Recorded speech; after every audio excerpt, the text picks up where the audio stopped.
a todos que nos acompanham, a nossa saudação de paz e bem. Daremos continuidade e a conclusão desta sessão de estudos sobre a igreja doméstica. Esse tema tão manifesto, tão em evidência na nossa atualidade.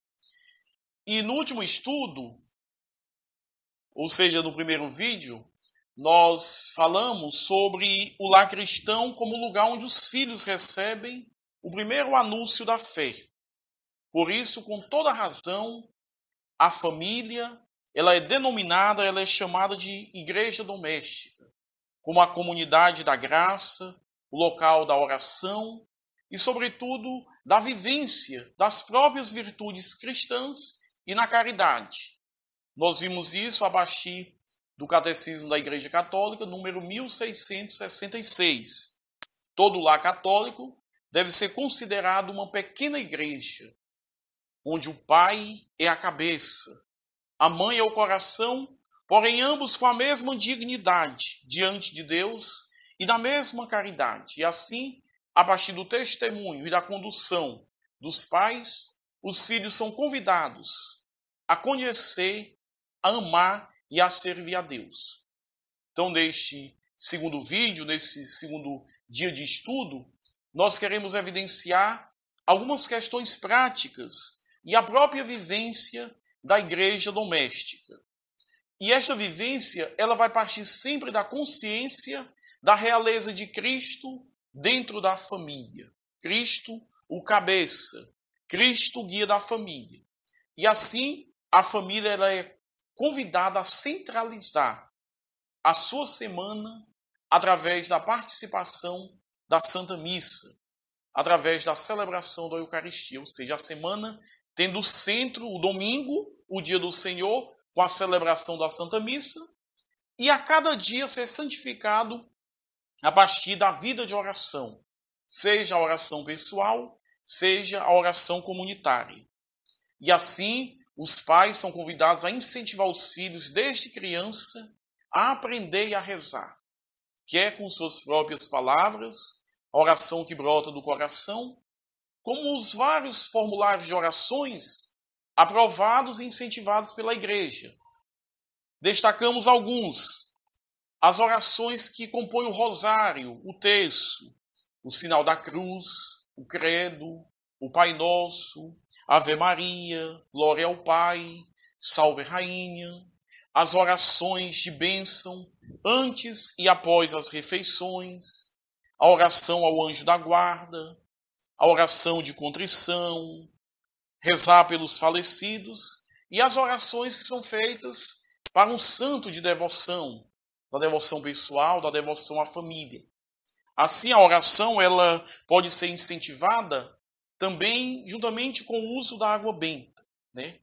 Em algumas casas nós encontramos reservatórios de água benta, que é na entrada da casa ou em algum dos cômodos, né? É muito salutar o uso, embora que neste tempo de pandemia nós devemos ter um cuidado especial. A igreja ela recomenda que no lar cristão, né, na sala, né, no quarto, se tenha de forma expressa, né, exposta um crucifixo na parede, um crucifixo abençoado, né?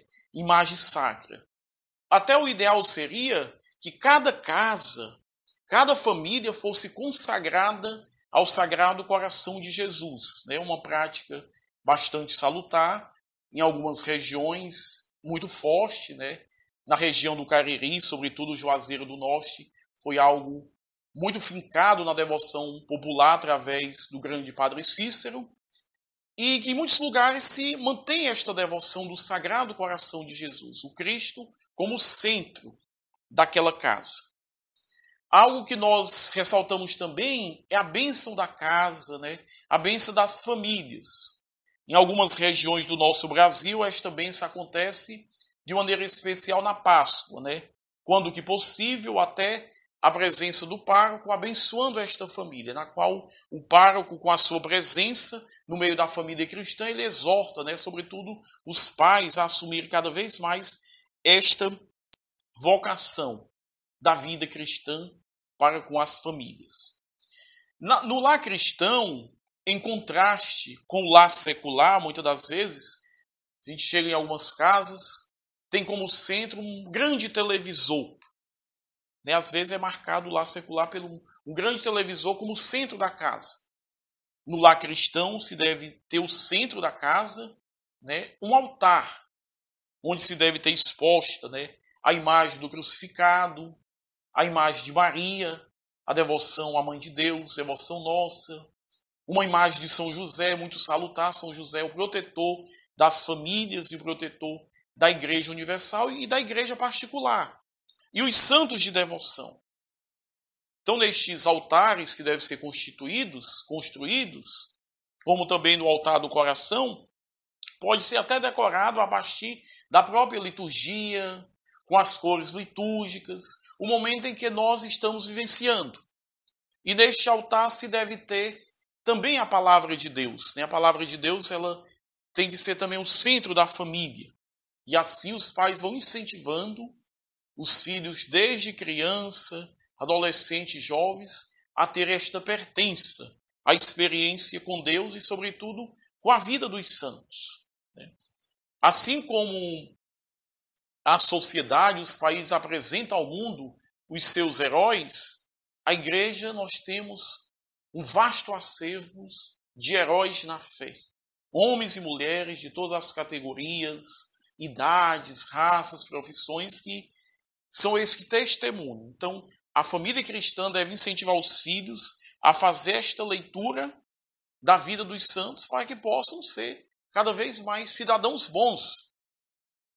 E é interessante que, assim como São José, o padroeiro da Igreja Universal, cada igreja, cada capela tem um santo padroeiro, escolha também você, se ainda não escolheu, um padroeiro para a igreja doméstica da sua casa. E assim, os pais são convidados a também a incentivar os filhos, a ensinar os filhos a pedir a bênção, né? Infelizmente, esse costume, às vezes, está quase em desuso. Mas esse pedir a bênção, este abençoar o filho, tem um significado e uma mística muito forte. E, sobretudo, manifesta a proximidade, o respeito e o afeto dos filhos para com os pais e vice-versa. Seria bom também, em cada casa, na medida do possível, ter um pequeno acervo de biblioteca com livros cristãos, livros da fé, o catecismo da Igreja Católica, a Sagrada Escritura, Vida dos Santos, alguns documentos da Igreja.